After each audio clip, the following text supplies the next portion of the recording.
Hello, everyone. I am delighted to welcome you all to this event, which marks the launch of our continuous improvement community. As the CEO of Kaizen Institute, it is my pleasure to share with you some exciting news and developments in our journey towards creating a better future for all. The business is constantly evolving, and organizations fail to adapt, they risk falling behind their competitors. As Charles Darwin shared in his theory of the evolution of the species, he showed us that in nature is not the fastest one, the strongest one, or even the most intelligent that survives, but yes, those that are capable to adapt to the change. And we know that the continuous improvement enables the organizations to stay agile and responsive to changes in their markets and industries, allowing to remain competitive and relevant. It is essential for any organization look to achieve long-term sustainability and attract and retain the top talent. By making a commitment to continuous improvement, organizations can position themselves for both success now and in the future. Kaizen Institute has been in the driver's seat of continuous improvement since its origins. As the oldest company of CI in the world, so we turned 38 years this year, we know that lean methodologies enable the organizational growth. So given Kaizen Institute's goal to change organizations for better and spread the insights from lean experts to all corners of the globe, we are launching the CI community. The CI community is a premier networking and learning ecosystem for CI enthusiasts.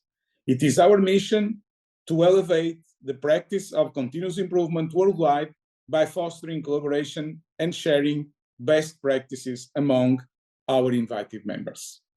World-class CI systems, they address 5 management topics, and the index will provide a full picture across these 5 topics. So we will be taking a deep look into daily management programs to change behaviors and cultures. We will also take a deep look in value stream projects to implement world-class benchmark systems and tools.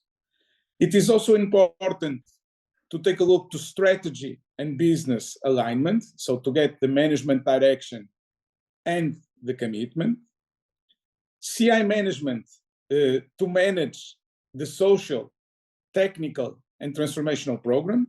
And last but not least, the importance of the results and the impact of the results. So breakthrough objectives to be achieved in all the organization. So following the index, a sharing event to discuss the outcomes will be organized, and the participants will get access to the global CI index report. The answers provided, they are strictly confidential. The index will be updated twice a year, and a web platform will be launched to aggregate the results and discussions from all future activities of the CI and the CI index community. So we are thrilled to launch this community as a platform for like-minded individuals to come together and share ideas, best practices, and lessons learned in their own environment and organizations. Over the next hour, you will have the opportunity to hear from industry experts and learn about the latest trends and innovations in the fields of continuous improvement. We hope that you leave this event feeling inspired, informed, and ready to join us on this exciting journey. Once again, welcome to our Continuous Improvement Community Launch event, and thank you for being a part of this important milestone in our organization history. Without any further ado, I will pass the word to my colleague Maureen to initiate the panel discussions. Thank you all for your presence here today.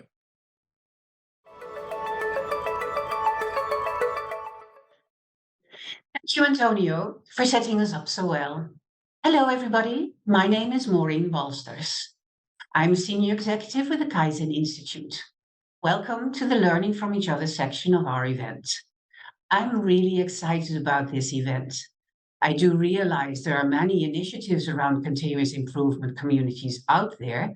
I'm particularly excited about this CI community as it provides a forum for CI leaders around the world to not only learn from each other, but collectively drive the agenda for the future of CI.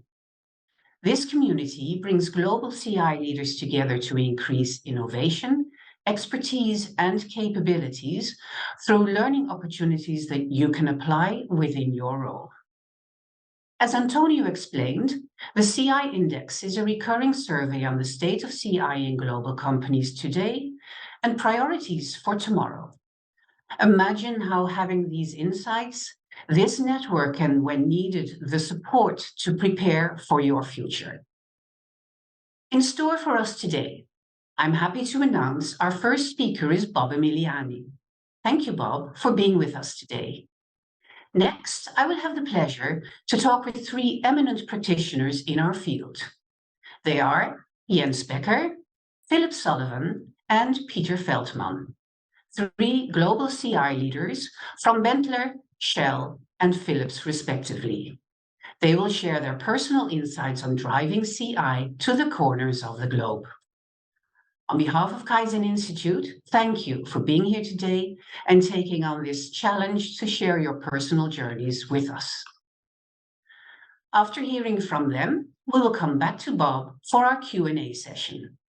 Please feel free to submit your questions to Bob through the chat throughout the sessions. Let's start by welcoming Bob. Bob is an accomplished leadership analyst and multi-book author. He has dedicated his career to studying areas of leadership and management that others ignore.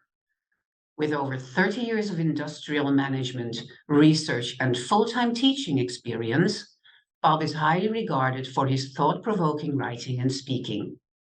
Welcome, Bob. So happy to have you here with us to speak about a topic that is dear to anyone with a Kaizen heart, and I know that is very dear to you personally.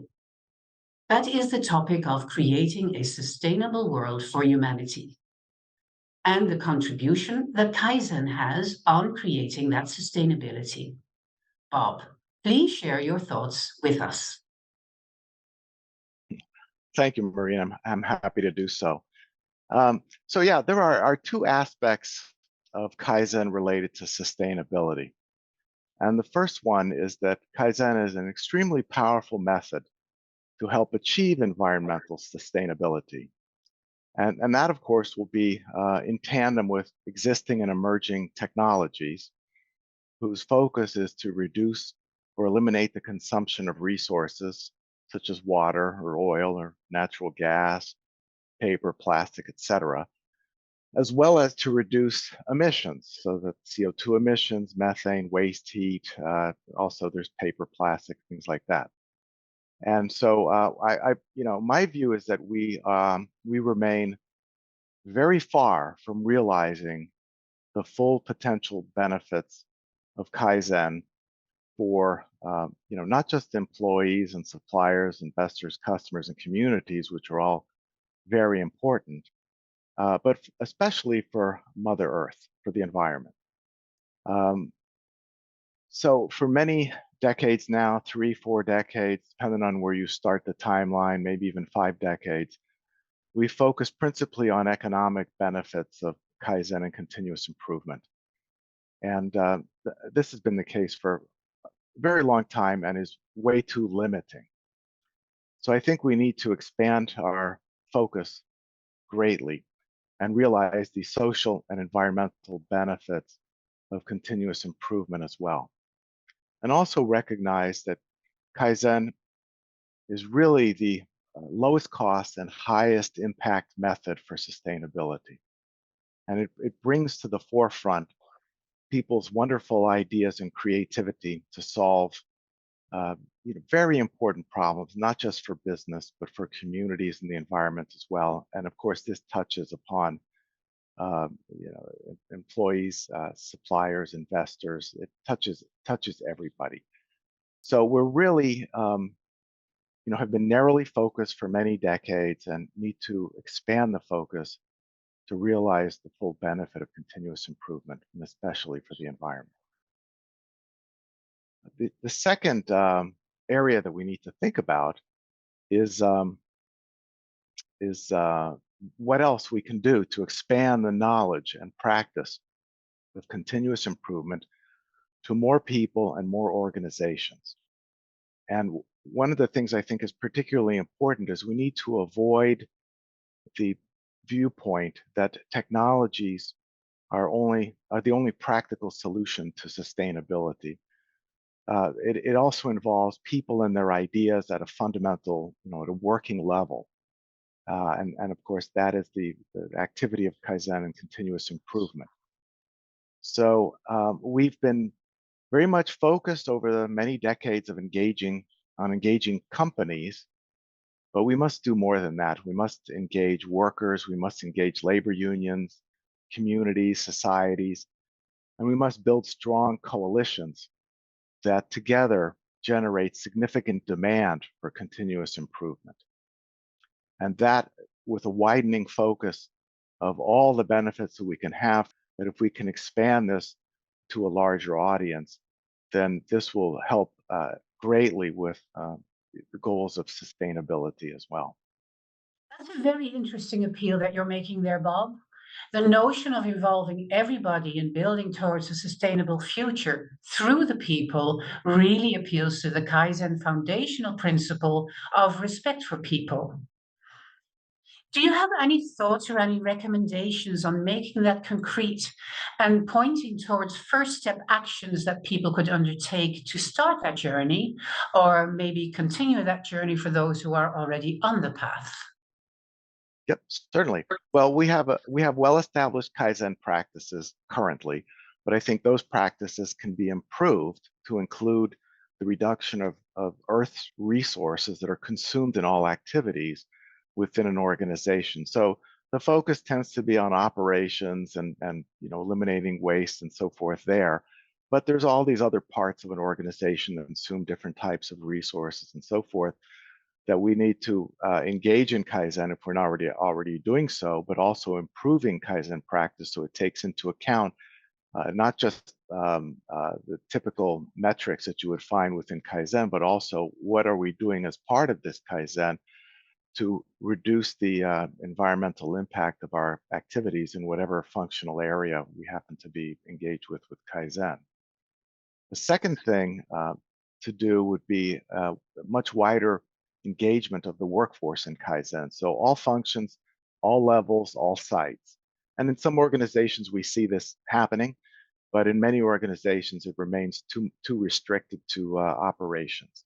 So we need to, again, broaden that focus to include everybody in the company, all functions, all levels, all sites.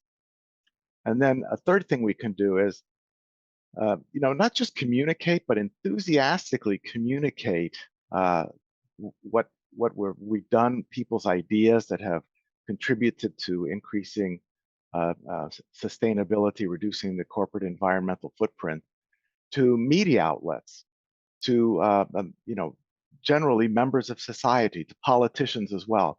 These are stakeholders that to a large degree are unfamiliar with our work, and we need to make them familiar with our work through different avenues of communication, through different media outlets, with, again, not just typical communication, but some enthusiasm with it, which is, of course, common what we find with Kaizen. People are very enthusiastic. We need to bring that through to our communications with others about how Kaizen and continuous improvement is fundamental, along with new and emerging technologies, to help achieve environmental sustainability.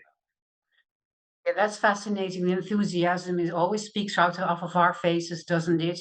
The people motivation, when you engage people, how you can see the pride that they take in their work and owning their work really growing. It would indeed be awesome to see that same pride in taking control of sustainability. If I may, I'd like to come back to your first action point, because, after with all the disruptions in the supply chain today, with all the focus on cost and resilience and the pressure on sustainability, we see supply chain officers struggling to solve the equation on how to reduce costs and meet sustainability goals.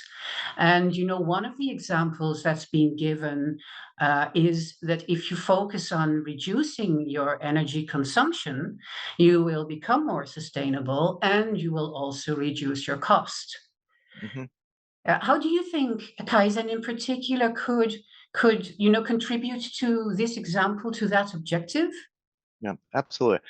I think a lot of corporate leaders view sustainability as just an ever-increasing cost, that the costs go up and up for dealing with sustainability. And the organizations that have been leaders in this field, what they find is there is an initial investment, but then what they find is a large amount of savings as a result of the Kaizen ideas that are put into practice to be better harmonize economic activity with the environment. And so they start to see tremendous cost savings, and it's not 5 or 10 years out. They see it within a year or two, if not sooner, depending upon what the ideas are. And these things, put you at a competitive advantage in various aspects, not just solely on costs and prices and so forth. And so, yeah, I mean, it's a huge opportunity to broaden the scope of Kaizen into the domain of environmental sustainability. Thank you very much, Bob, for sharing these insights with us. We'll see you back later for our Q&A session. It's now time to welcome our speakers and hear their personal journey. To start us off, let's turn to Jens Becker. Jens is Director of Global Operational Excellence with Benteler. He has driven lean transformation across the global plant network, instilling a continuous improvement mindset across all functions. Jens, welcome. So happy to have you here with us. The first question today is on a personal note. I would like to start by asking you to please share with us when and where your own journey into CI started. When did you embrace CI? What does it mean to you? And how has it maybe changed over the years? Well, look, I started now 15 years ago around at Saint-Gobain, which is a huge French industrial company. And they applied the concepts of world-class manufacturing. So means a very holistic and complex lean management system. I was not part of their, let's say, lean governance team. I had rather specific project assignments. So meaning bringing improvements on shop floor and other places all around the world. So what we were basically doing is like Muda hunting, business process re-engineering, and things like that. So that was kind of the first touch point with the world of lean and continuous improvement. Then afterwards, when I joined the Benteler group with its main, let's say, business division being a tier 1 automotive supplier, I went through different steps there in controlling, strategy, restructuring PMO, before I then really stepped into the governance team of CI of the company. That means back in 2016, I took over the global CI team. And then over time, taking on more responsibility, I today lead as global director the area what we call operational excellence. And that includes, among other things, our lean production system. We call it BOS, it's Benteler Operating System, and it's a comprehensive lean management system like many others as well. So based on lean principles, methods, tools, academy training, everything that makes us going towards excellence.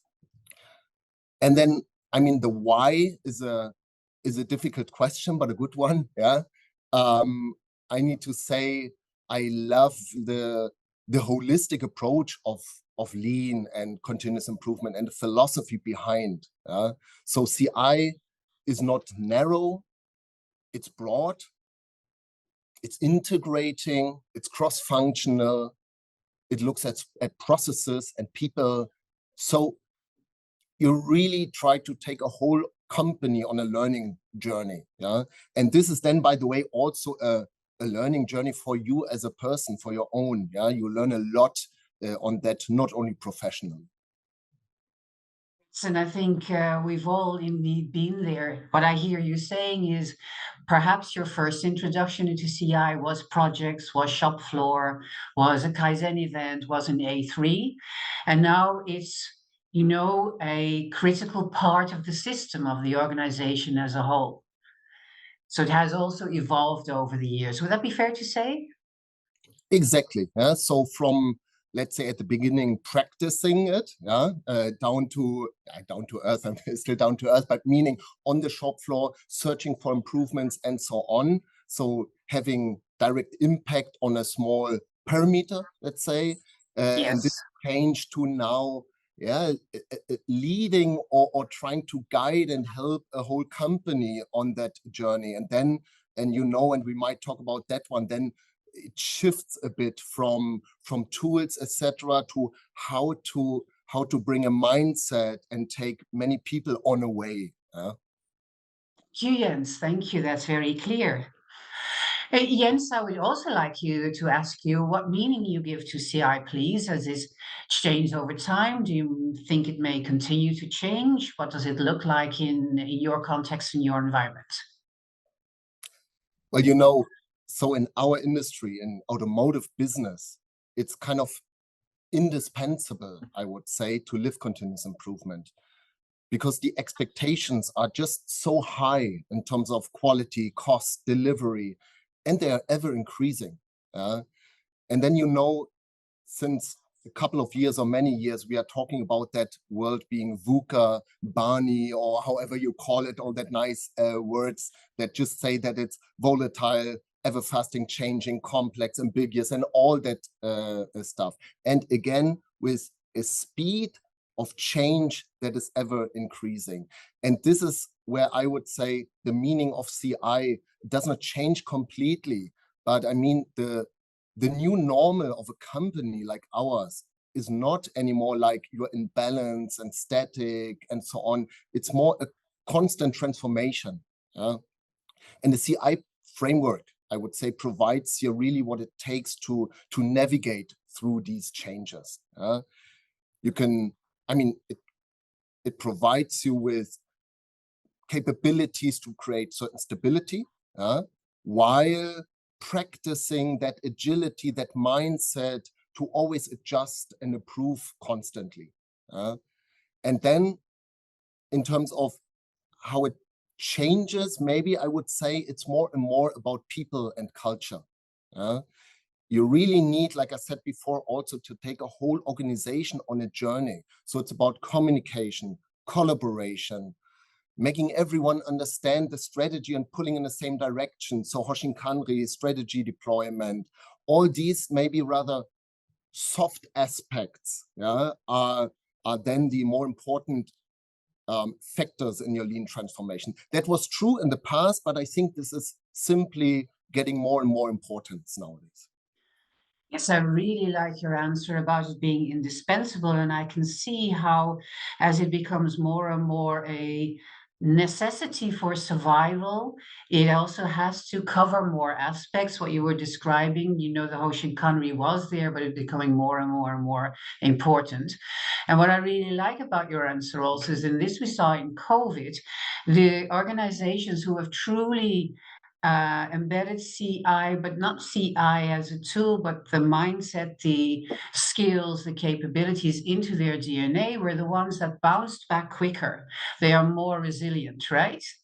So no matter what change, you know how to handle change and you know how to recover from it and be in constant transformation. And you really, and this is what you're describing where Benteler is today. That's very impressive. Very impressive.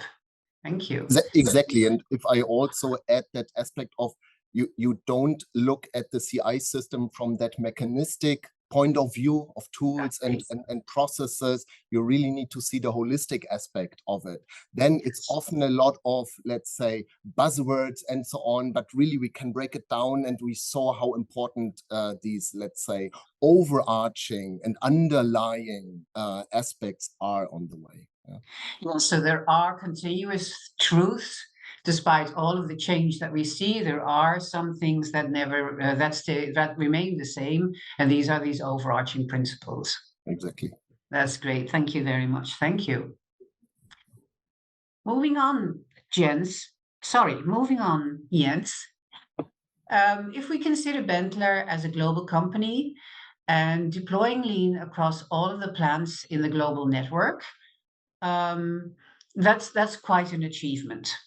And I was wondering, it would be nice to hear from you how you achieved that and what the role of leadership was in achieving that and how this global DNA has impacted the organization as a whole.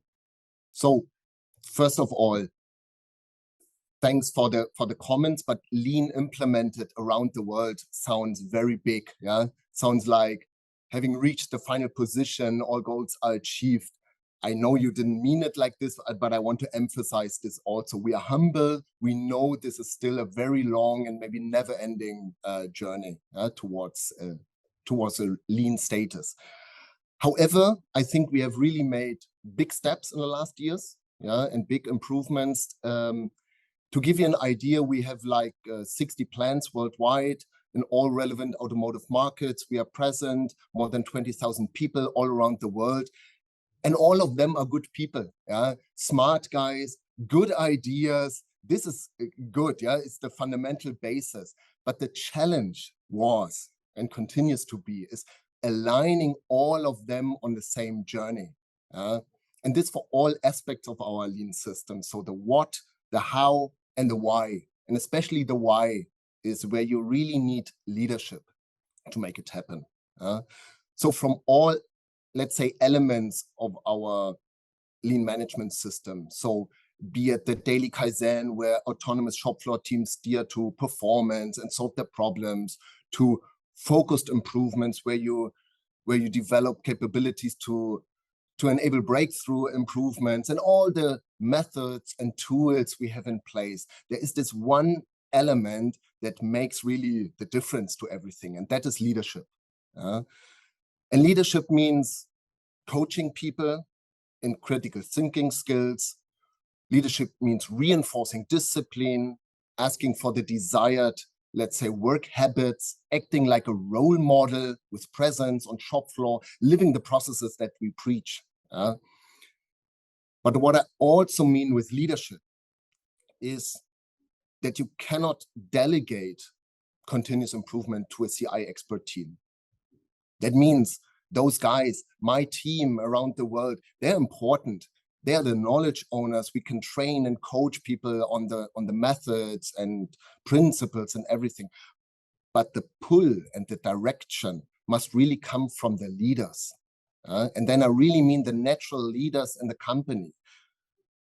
I would say you cannot manage a lean transformation. You have to lead it. So executives must lead the change themselves. They must venture into the workplace. They need to let employees know what kind of change they envision and why. So really this leading by example, living the processes on your own, be a role model, that is really so important and decisive. So of course we have, I mean, I don't want to come across wrongly. A leadership does not mean you are the firefighter, you do everything. Of course, we have management systems in place to delegate decisions and tasks to the lowest possible level to be efficient.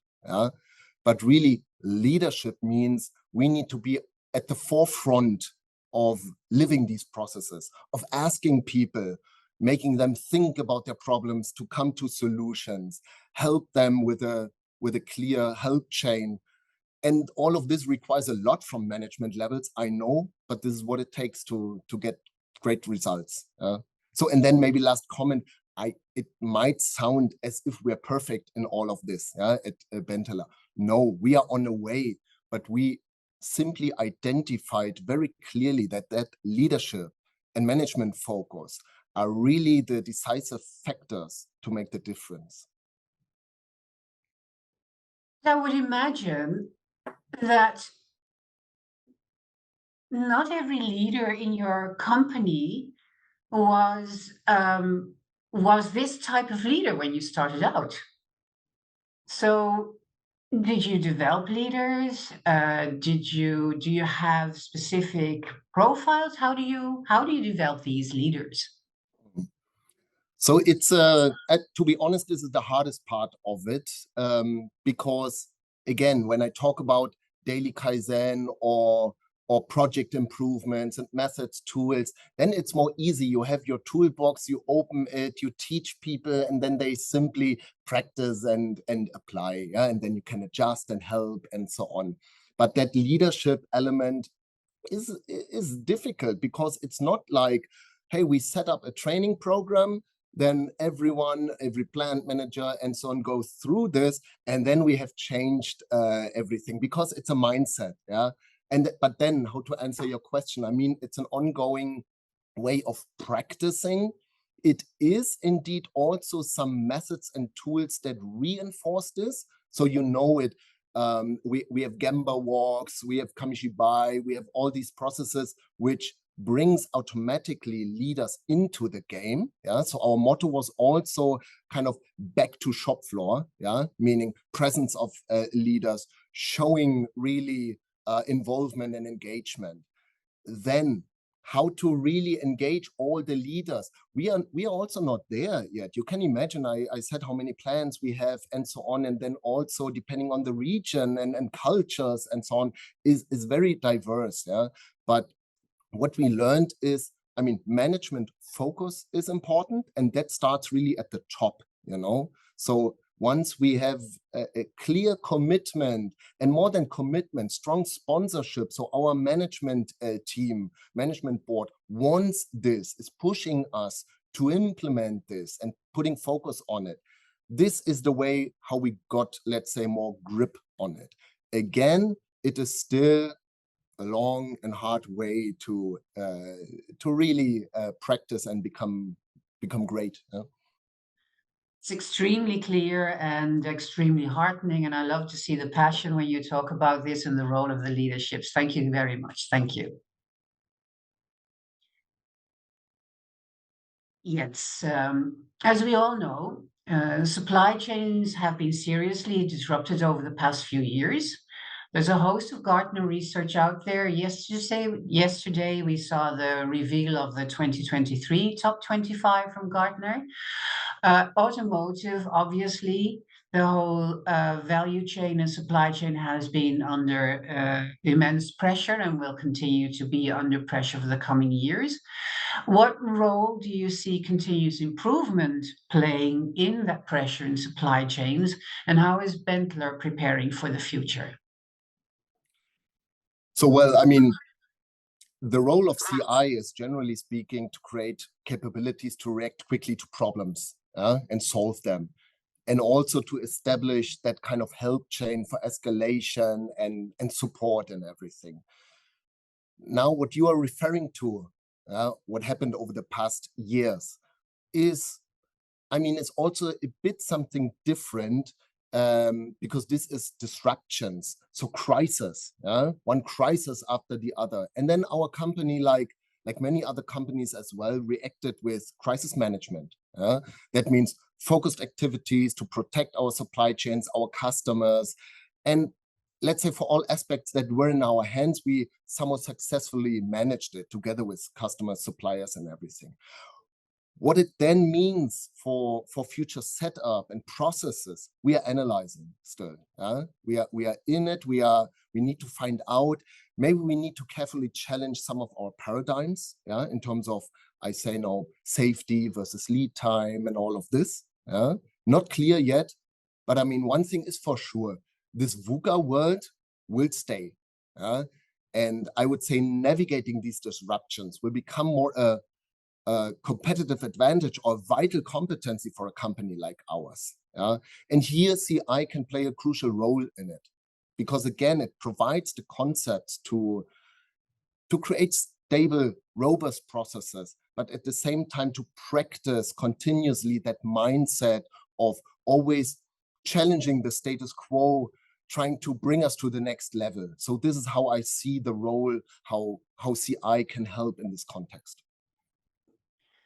That last one, I think, is extremely important, and you use the word paradigms, because I think that is one of the contributions CI has brought to businesses and how business leaders think, becoming aware of the fact that you are always working from a paradigm and that there are alternative paradigms out there, but that is something you have to be conscious of, isn't it? And also it helps to be able to see alternative paradigms. So I think that is a great good as well that CI can bring to any business in looking forward to the future, because today's paradigms won't be tomorrow's paradigms. Thank you, Jens. So as we approach the end of our exchange, in closing, I'd like to ask each of you what advice you would give to companies looking to truly unleash the power of CI. So Jens, what would be your advice? So advice, I mean, first of all, it depends a bit on the initial situation of the company. Yeah? So what are their main problems? Where are they on their lean journey? However, based on our experience, I would give one, let's call it success factor that we identified really. Yeah. And this is ownership. Very much linked to what we talked about in terms of leadership, but let me call it now ownership, or even better, accountability. So typically companies start their lean journey with introducing some tools, 5S, SMAT, some problem solving with A3, you name it. And then you reach a certain level of complexity where you want to structure everything in a lean management system to drive it really consistently throughout the organization. And this is good, but this is also the point where it starts to get a bit fuzzy and unclear in terms of ownership. So who is driving improvement now? Who's calling for that discipline to stick to the production system? Who is constantly pushing towards excellence? And what we did here is then we made CI activities measurable. We set up a complete system to measure the lean transformation in our plans, and we measure it with a kind of maturity level model behind. So what we have with that is transparency. We create some healthy competition among the entities. We show a step-by-step way towards improvement. And here it comes now, we link it really to our general company structure. So that means every pillar of our CI system is owned by the natural functional leader in our company. Be it quality, be it supply chain, production, maintenance, you name it. And if you don't do that, you have the risk of that all this is nice words, but has nothing to do with everyday work of the people. Then I write a nice book and we publish it here internally. We have some events where we say, yeah, we have all the same mindset and so on. And then everyone goes back to work. And this is what you need to overcome. I always say it should not become like a hobby besides your real work. No, it must be really embedded in the roadmap of central functions, plans, and all entities. So therefore, ownership, accountability is very important. And then remember what we said about the leadership at the beginning.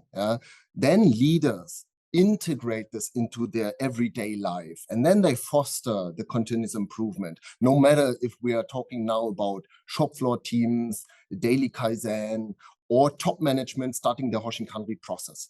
So maybe, again, to summarize, tools, methods are important, but really don't stop at that mechanistic point of view to these things. If you really want to unleash the power of CI, you need to engage that whole organization, for us, all the 20,000 people around the world. And for this, you need clear ownership and accountability to make it happen. Thank you, Jens. I really like your comment where you're saying CI needs to be your day job, just as every other aspect of your work is your day job. It's not that you have your work and you have improvement. No, it's completely integrated, and that you can see throughout the whole system of the organization. Exactly. Thank you very much, Jens. Thank you for your time and energy today. Your insights have been very valuable. Now let's move to Philip Sullivan. Philip is the head of continuous improvement for Shell's asset and business transformation. He has more than 30 years of experience across 75 countries, helping people to live more purposeful, efficient lives. That's quite a number of countries there, Philip. Sadly, not very good on the global air miles or the environmental impact, but I didn't perhaps know quite so much about that a few years ago. No, that's true. Our carbon footprint didn't come into place till about maybe 15 years ago that we took it seriously, right? Indeed. Okay. So in all of these years in CI, so where our first question to all of our panel members is about this why of CI for you personally. So where did it start for you? Was it at Shell, or was there another trigger? No, it wasn't at Shell. I actually started life after university in the aircraft industry, maintaining jet engines. And I discovered that a bolt was worth about $40, and I went, my goodness, that's quite expensive. And I then my first job in terms of working in the working world out of university really was in a car assembly plant in New Zealand, and it was a unique experience in the extent that you saw both the forward top-down approach to TQM play out, which was very procedural and structured and driven. And at the same time, the joint venture partner was Mazda Motor Company, who really were about grassroots, helping people on the front line assemble cars in a more efficient way. And I think the thing that happened for me is when I joined, there were about 550 people assembling cars and making about 70 cars a day, which was, it's a small place in New Zealand. It was a small number. But when I left, there were about 250 people, and they were making 70 cars. And you go, oh, cool. But what was more relevant is those people were happy. They enjoyed working, they felt valued. And that core idea of respect for people that comes out of CI, particularly when done through the lens of Kaizen or what came out of Japan, kind of said, oh, that's good. I like that. And I think the other thing you saw in that was you saw the value of engaging people and what you can get out of them. And so I think those are the primary things. And then I think that ethos carried with me. And then in Shell, over a few decades, not always doing CI, what really stands out is when you sit back and look at the system, not look at a particular project or a particular problem, but where you look at the system first. And you realize there's all these wonderful things called human beings in there. And those human beings are about 90% of what makes it work, and probably about the same percentage of when it doesn't work. And so human beings in the system that we operate in really, for me, defines why CI adds value, I think. Yes, I couldn't agree more, Philip. Thank you so much. So, Philip, Shell's energy producing assets is a long-term business in nature. And how do you see CI contributing to Shell's strategic challenges? I don't think CI would be seen at a senior level in Shell as the thing. Our business is to create energy. Our business is to move it and to share it. And that's the primary lens. What I think people have experienced over the last 20 years of being involved in CI is the huge value it creates. And so I think as an enabler to our primary focus, which is providing energy short and long term, CI has been instrumental. I think where we've become more effective is as we've equipped the people that run the business to do it as part of their day job and to standardize their processes and to look for improvements that way. That's where the most impacts come from. And I think it's also true that it's where the most impacts still can come from, whether it's in terms of the availability of our equipment and plants, whether it's the cost efficiency or the productivity. The more we standardize and improve on standard ways of doing things, I think the better we get. And that supports both the short and the long-term needs of the company. Would you say that also supports supports Shell's transitioning as an energy company today? I think that's interesting because it's a very big yes on two fronts. The first is, unless we make what we do today efficient and effective, I think it's very hard to, in a simple way, fund or support the future. And I also think those core skills that something like CI brings in today's business are really critical for the future in lots of ways. I think if I look at the future, though, it is a bit different. I see much more agility required. I see the need for integrated skills and not core skills like Lean, Sigma, or DMAIC or A3 thinking only. I see much greater need for integrated thoughts around transformation, around change management, around digitalization, around how do you bring systems together. And that goes back to perhaps that systems thinking point I made earlier when I introduced my history. So I think it's critical, and I do think there are a couple of things that change in our future. It's particularly around how younger people knew the system, virtualization, proximity, the virtual physical, can be used to collaborate. And I think that gets over a lot of the waste, some of the initial easy win waste elimination we tend to approach using more structured tools. I think people experimenting, people trying things together, people getting together to do things is proving incredibly powerful. And some of that's associated with agile organizations, some of it's associated with agile tools and methods. But the underlying principles are all CI, and it's fundamentally about how do people come together to cooperate around problems.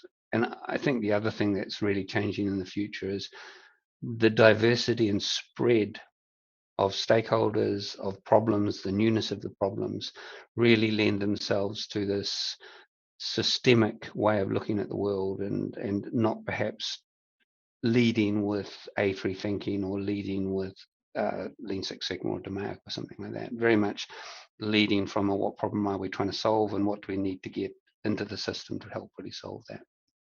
So I've seen that in so many organizations, where there's almost a battle of the method rather than really focus on the problem and the nature of the problem, and then looking for the fit for purpose method that goes with that. Very much. I think you've seen over the generations, you've seen the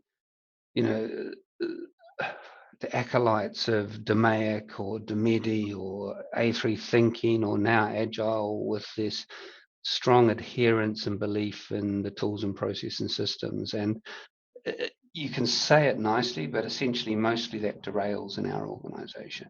I think it doesn't resonate with leadership, and you find that the problems people have been able to ask to help with really require a softer, more subtle step back and look at what's really going on here, and how do we help either the people, or how do we help the process, or how do we help the type of solutions people are putting in place. Right, that's very clear. Thank you very much. So, Phillips, yesterday we saw the Gartner Supply Chain Top 25 for a 2023 review. And wouldn't you like to see Shell's name on that list? That's a really interesting question, because I think the answer in a simple way is probably not. And it's not at all because I don't think that's wonderful. And congratulations to the companies that get on that list, because I think it tends to correlate with good business performance and things like that. So I think it's not really the point in terms of what I wish to see a company like Shell on there. I think the point is what we want to do is make sure CI is adding value. And I think in Shell, we've got quite a long way to go to really leverage that, and particularly with the conversation we've just had about how do we transition and what sort of skills do we need. And I think it's heavily also dependent on the underlying culture and alignment of the organization. Where you have manufacturing, where you have high levels of repetition, where you've got high levels of quality and consistency required out of products and services, I think you tend to, in some ways, find it easier to align all that. And in a big business like ours, there's an awful lot that is repetitive, but an awful lot that is really around leadership and relationships and making things happen in the world to make sure that we support the world's energy needs. And I think that needs to take primacy. What I would love is what we're starting to see now is leaders in Shell using CI with often not being conscious that they're using it, that they're actually starting to apply it in that unconscious way. So recognition, less important, seeing the impact and seeing it become part of what liberates value for people and for the business, I think, is really what it's about. It's almost getting into their DNA when they start doing it unconsciously, isn't it? No, exactly. And you see that now. And I've watched this evolution since 2002 in Shell. And I don't think I ever believed that what you've just said would start to be apparent. But I do see it in quite a few places, particularly in our operations and our big physical assets, where this stuff helps incredibly. Are there areas, though, where you would like to see it leveraged a little bit more? The obvious answer is yes, but you also have to work within the prioritization, resourcing, and constraints of a large and complex organization. I think where we can do more, but we also have to learn how to do that better, is in this new energies area, in this digitizing world. Because I think some of the things that were true 10 years ago are not necessarily so true today. I think we used to be absolutely clear that creativity over capital was the thing we needed to do and not invest. But now with the speed and the cost of IT and digital, I think you can sometimes start to rethink some of those things. I think similarly, the comment I made earlier about how do you get people to collaborate is enormously important, and how do you get that human system to experiment safely and quickly and learn from that.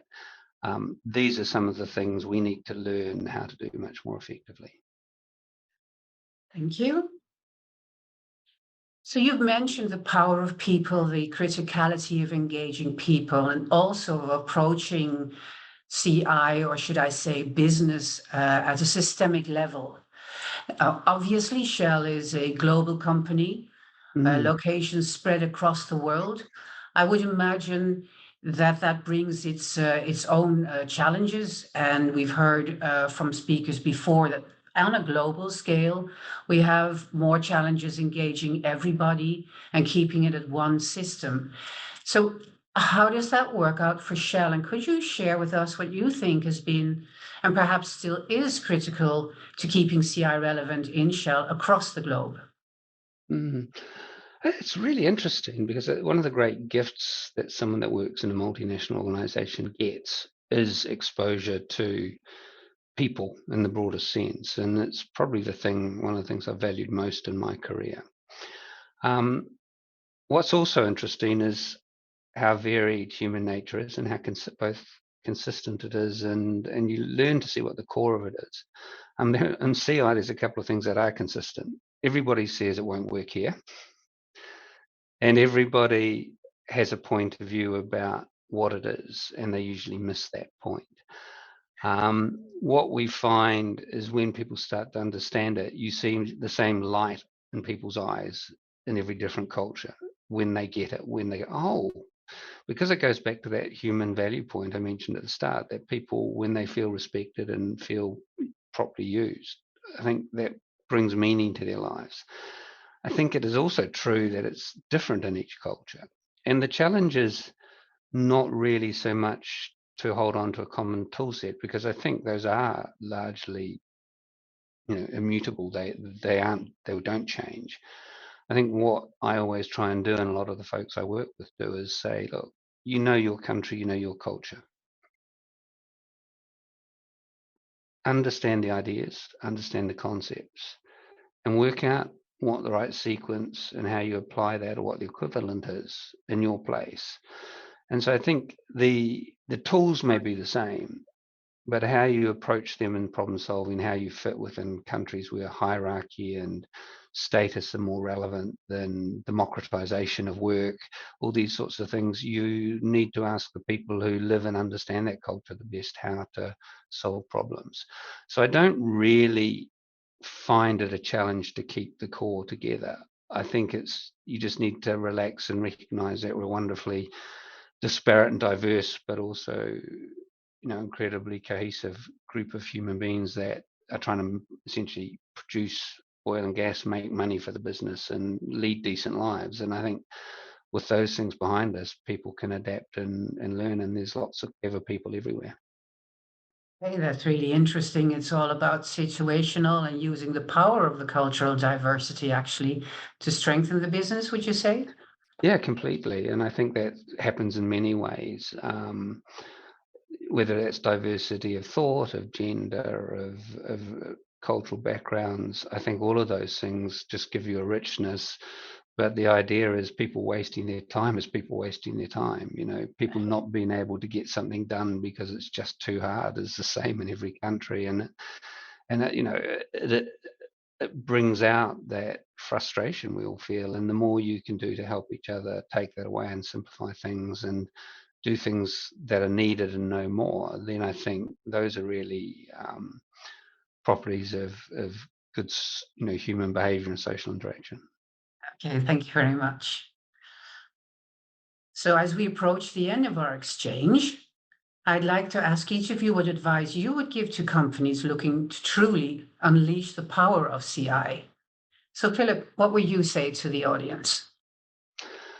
This always has to be led by the business and the strategy. And the more relevant CI practitioners are to leaders and helping them to unleash that, the more receptive they are and the more the business benefits from it.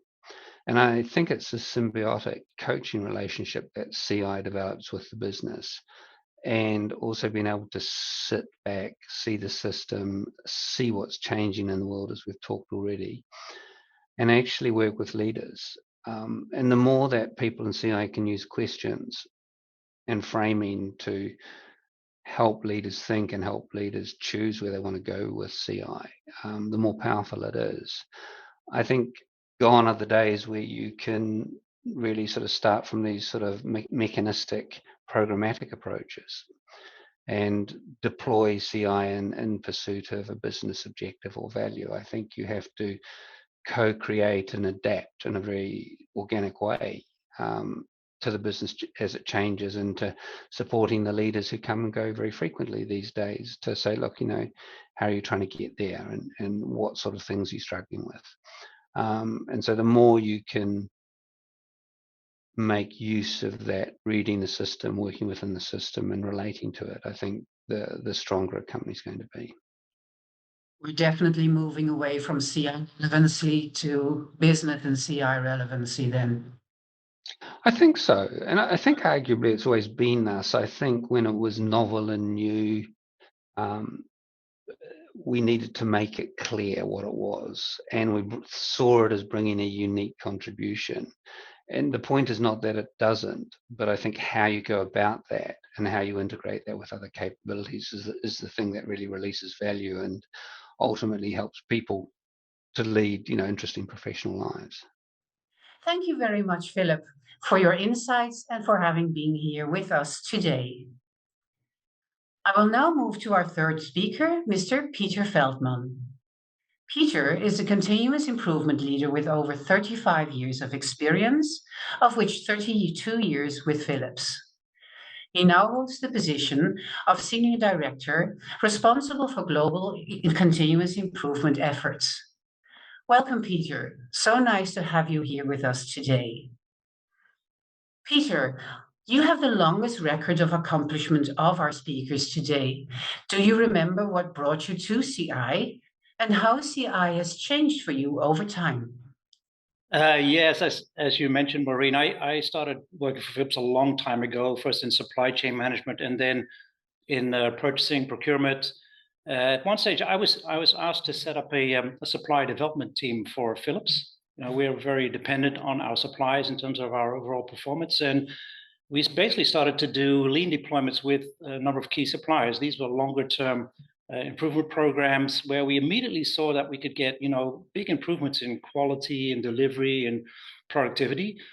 And at that stage, we were also really lucky to be able to go on what we call a Kaikaku experience in Japan. And so we spent 2 weeks there going to a number of really, really good companies, including Toyota. And we were able to speak to a number of Toyota executives, and that was such an inspirational event for me. And it was there that I basically kind of realized that, how much more improvement potential we have. What we saw there was mind-blowing. And ever since then, I've been completely passionate about continuous improvement. We've been doing lean in factories, but at a certain moment in time, I started to see so much more waste in office, in transactional and creative environments. And so we started to translate our manufacturing approach to the office environment. And even later, I started to look at, how can we get our leaders engaged, and what can we do to get our leaders engaged in this lean journey? And it's such a privilege to work in a continuous improvement world. I mean, how often do you get the chance to change the culture of a company and make things better, not only for the customers and the business, but especially for the people, and making life better for our employees? I mean, that's so gratifying. So that's basically why I do what I do, and I love it every single day. You intend keeping it up for many, many more years to come, right? Yeah, absolutely. Absolutely. I don't know how long, but yeah, for sure. Great. Thank you, Peter. So we all agree on the power of CI when it comes to the success of any organization, let's say. And, of course, CI in itself will not bring that success nor sustain it. In fact, a key driver to unleash the power of CI is that it enables the strategy execution and drives business results. So in Phillips, Peter, how would you say strategy, business goals, and CI are aligned? Yeah, it's a great question. I think, so we have, like many companies, we have our business planning cadence where we have our strategic plans. These are updated for every business, every market, every function within Phillips. We have a standardized performance management approach where we've defined a standard set of metrics that are cascaded throughout the organization. And then these are reviewed every month in monthly performance reviews, etc. I think what really helps is the fact that we have within every business, every market, every function, we have a business transformation leader in the management team. And these people are very, very close to what's going on in that particular part of the organization. So they know the issues that we have, they know that the ambitions that we have, the objectives, the strategy, and they can use whatever, continuous improvement tools or concepts to address the issues that are relevant for that part of the organization. They're also responsible for the transformation programs, and typically this is run through Hoshin, and this is basically where we focus on a limited number of breakthrough objectives and basically cascade those in a systematic way throughout the organizations.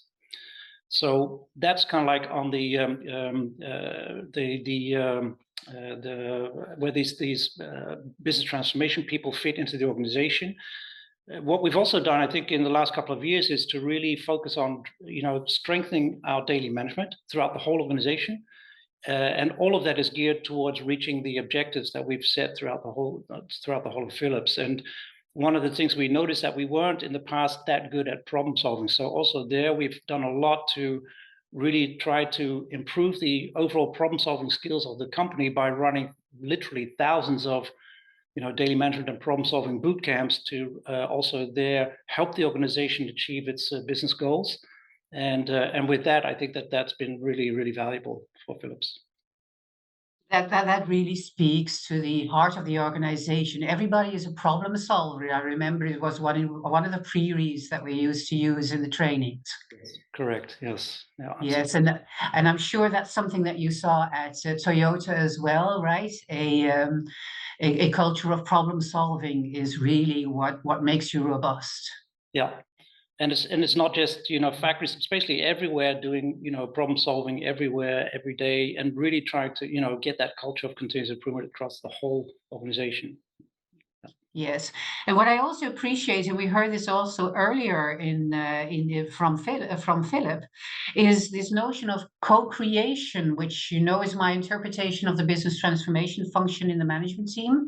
So there's business and there's CI, and you have to work out how best you can leverage the power of these to reach your business objectives.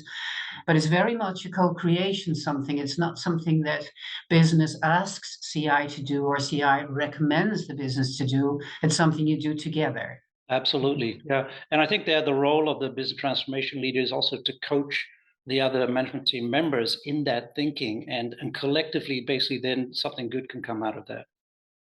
Okay, I understand. Thank you. I really love the way you said, how often do you get the chance to change a culture, right? That is indeed awesome. It does require an invested role of leadership. Could you maybe share with us the role of leadership at Philips in respect to building that CI culture? Yeah. This question is very close to my heart. I think your very own Masaki Imai said it really well when he said, you have three things that you need for any lean journey, and the first one is top management commitment, and the second one is top management commitment, and of course the third is also top management commitment. I couldn't agree more with that statement. And without it, it's a real challenge to get a company-wide kind of CI deployment. And I mean, you can make some progress, but it will be much more of an uphill battle with that commitment and that buy-in. And the question, of course, is what happens if you don't have that leadership commitment? And when I think back at where we were 10, 15 years ago, I don't think within Philips we had that level of leadership commitment that you really need. And many of the leaders didn't even really know much about continuous improvement. So one of the things we did, and we've done a lot of different things, but one of them was to create a week-long lean leadership training. And this is a really intense immersion of leaders going through a full week of learning about lean tools and concepts, but also very much going through an experiential learning.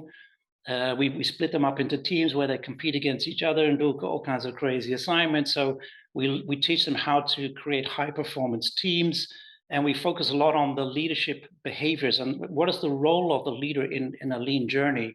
And typically, we started that at kind of Gemba level, first level supervision. And that resonated so well that every leader was saying, oh, my manager needs to do this training. In which case, we worked our way up right to Exco level and were able to really get all levels of the organization going through that kind of program. And this pressure cooker idea of this training, it's early morning, late night, very, very intense. People go through a personal change curve and basically come out of the week super engaged, super fired up, and really eager to start to do some of this stuff in their own teams. Day jobs.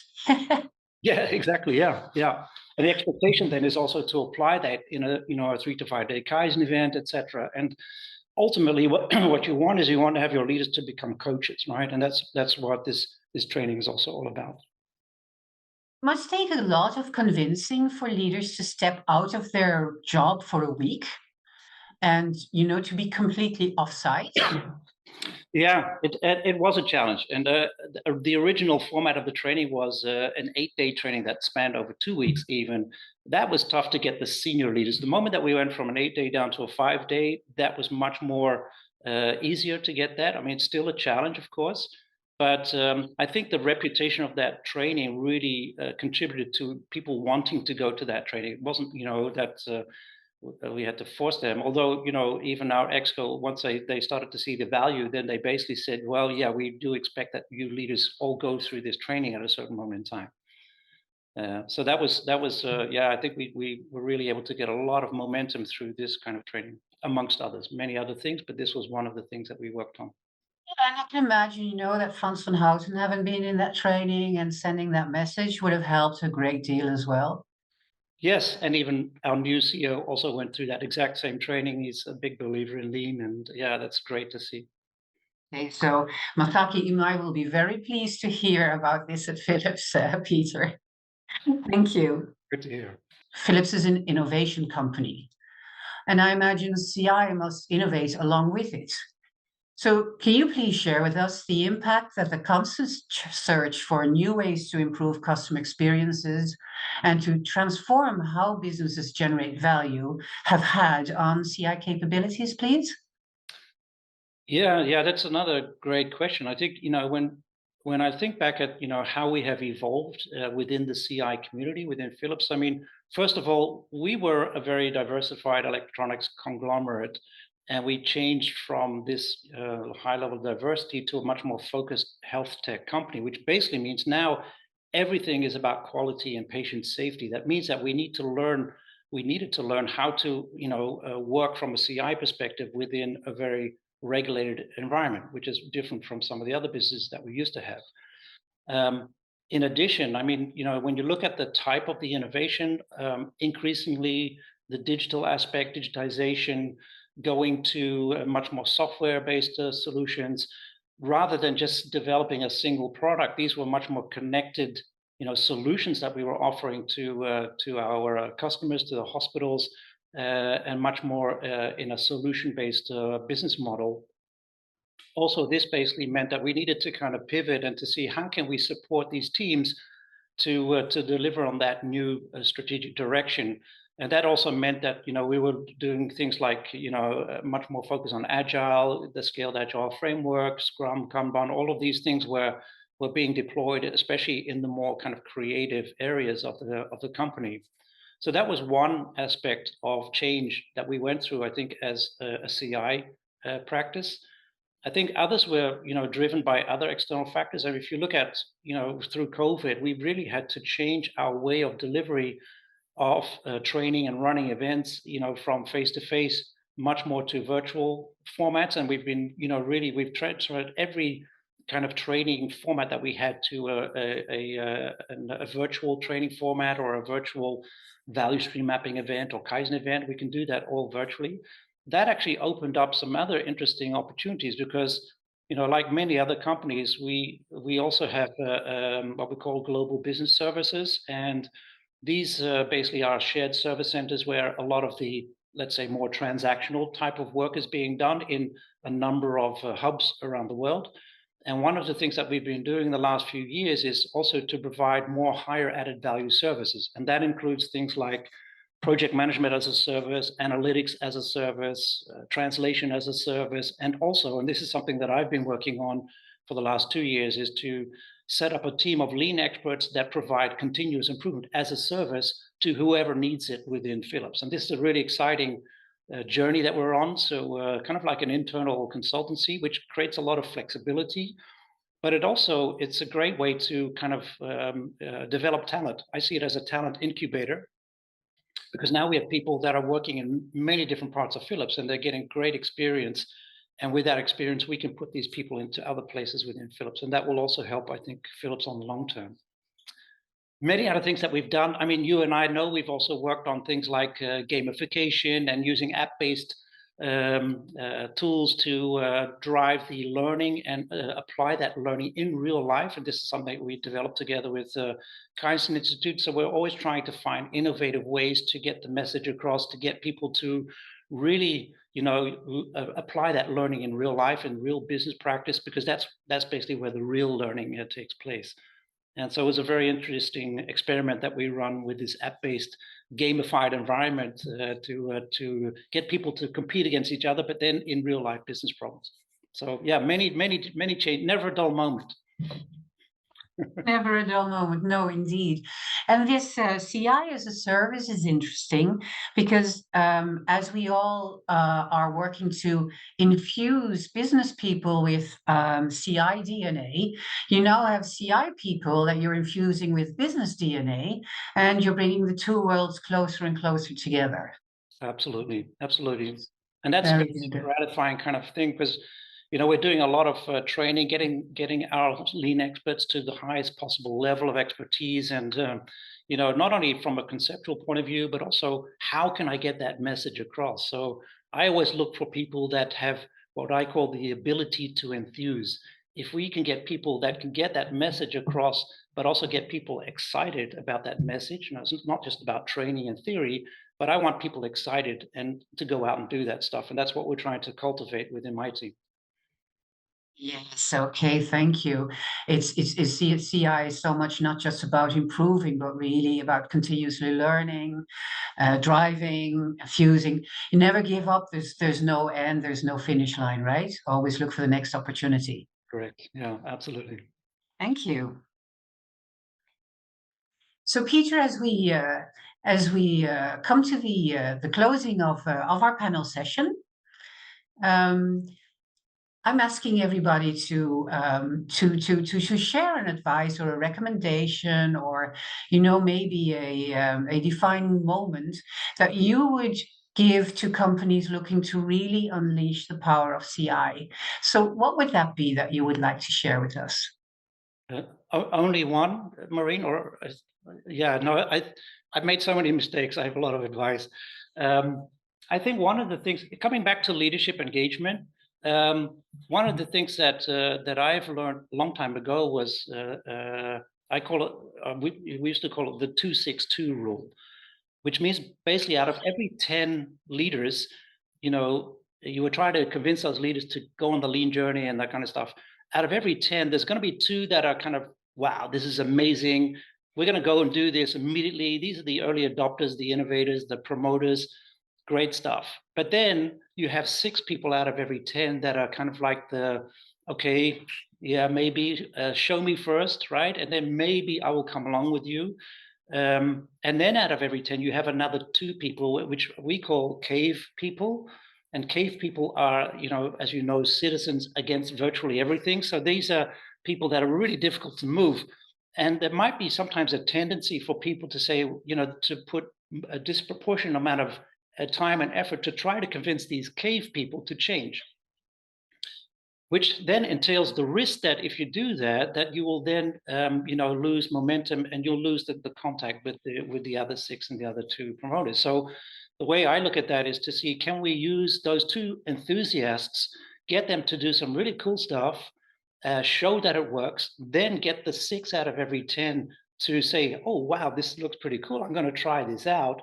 In which case, then you can really build some momentum. And then in some cases, you could even, convince some of these cave people to start to try these things out, because now they're seeing many of their other colleagues do this. And because these people are quite, they're quite stubborn in many cases, they can actually turn out to be some of your stronger promoters once you get them on this lean journey. And so that's one piece of advice that, at least worked for me.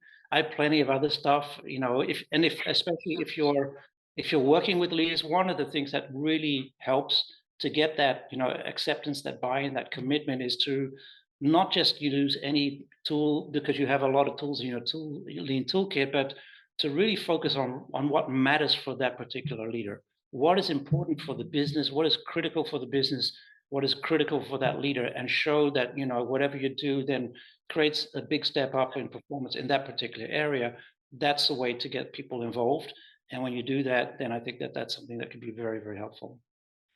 That's so true.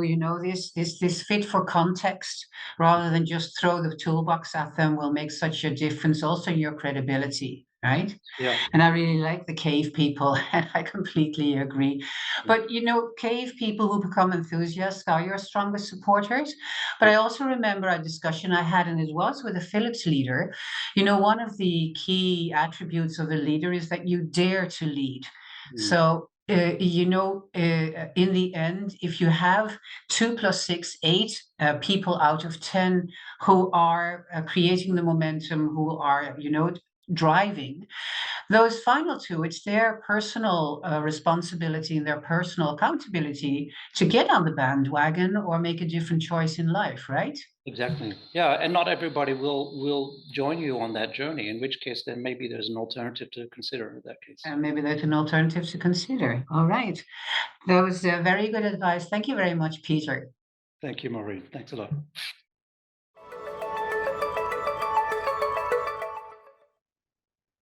Well, audience, 3 inspiring speakers that we trust have given you food for thought.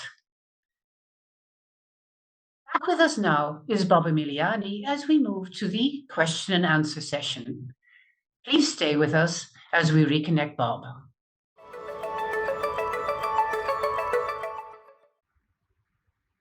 Welcome back. I hope you enjoyed this session and the discussions with the 3 guys as much as I did. Definitely. Great to be back. It's good to be back. Yes, indeed. And, we've had a lot of questions coming in. So what I want to do is move to those questions straight away because we haven't got that much more time. And this way we might be able to squeeze in 3 at least. So I've been looking at these questions as they come in. And let me pose the first one to you. The first one is from Richelle. Hi, Richelle. Thank you for your question.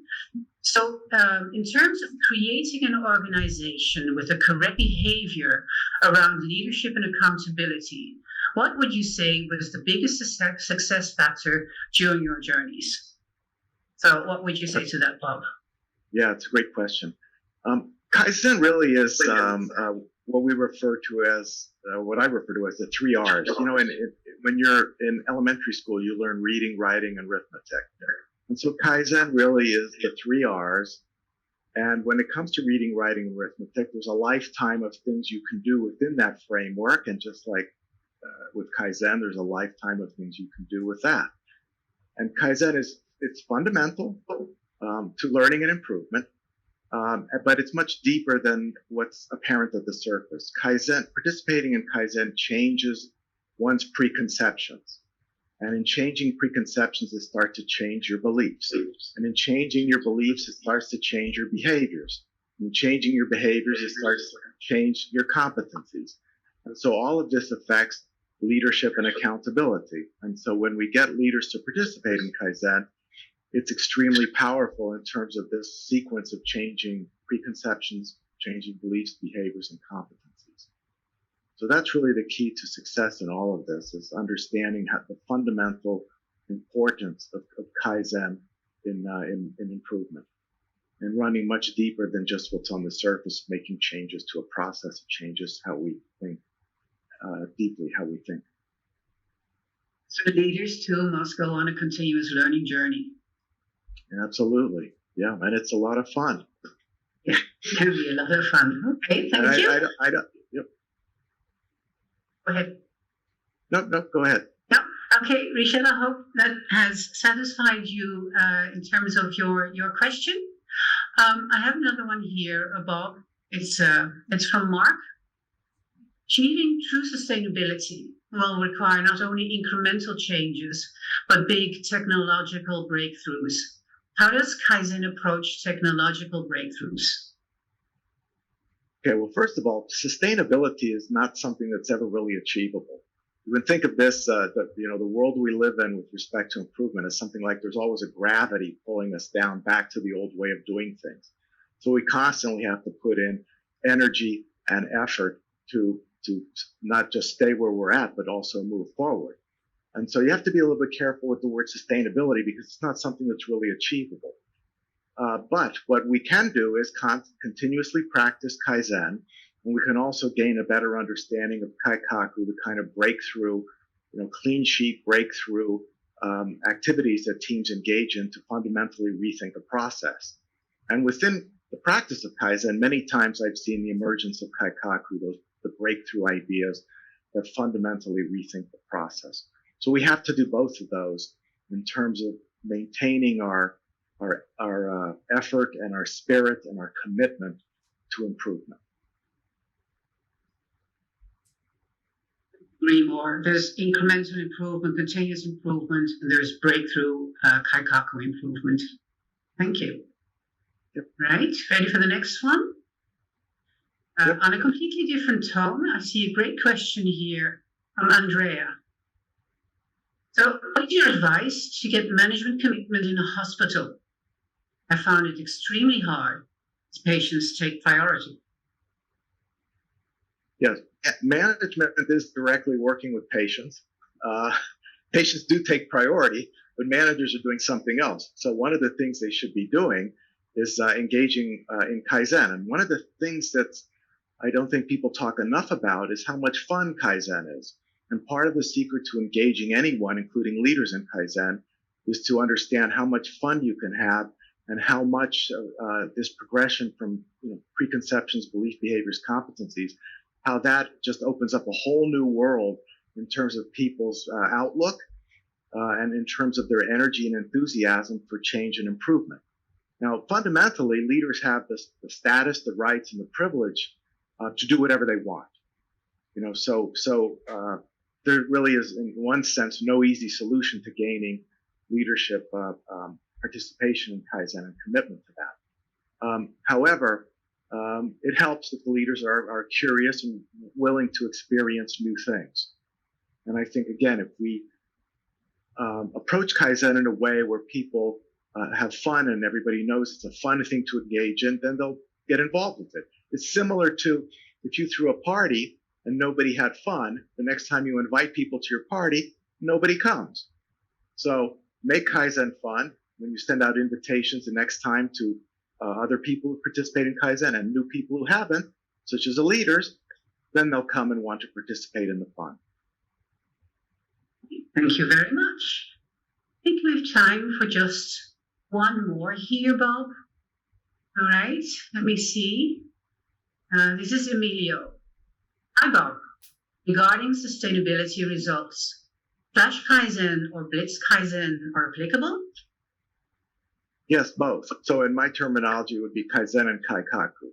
And we have to learn both of those, and we have to be committed to both of those and do them on a continuing basis, and not, too many organizations practice these things in a sporadic basis, just once a quarter, a few times a year, and that's not enough.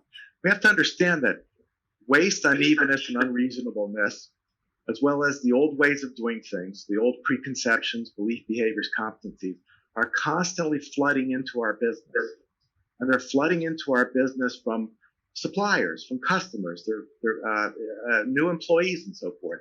And so if we're not practicing Kaizen and Kaikaku continuously, then we're always falling behind. And so in order to move forward and move beyond wherever we are at any given point of time, we have to recognize that we have this situation of these things just flooding into us, and so we need to be more engaged at all times. More engaged at all times, everybody, every day, everywhere. Right? Yes. Yep. Okay. Thank you, Bob. So this is the end of we're coming to the end of our session. So thank you, Bob, for rejoining us for Q&A. And thank you, Peter, Philip, and Jens, for sharing all this wealth of experience during the last hour. We appreciate your contributions in making this a great event. And thank you to our audience as well for your time and your attention, all the great questions. I'm sorry we couldn't get to all of them, but we're coming to the end of our time. And Antonio, thank you also for sponsoring this CR community that will foster the learning mindset and cross-pollination of ideas that drives true sustainable Kaizen. As we all know, and to paraphrase our founder, Mr. Masaki Imai, good Kaizen needs good data. The data for this community will be collected through the CI index. So, in closing, I call on all of you to participate in the CI index surveys as they come your way and enable good CI with us. I hope to see you all again on our next event. For now, have a great day. Goodbye.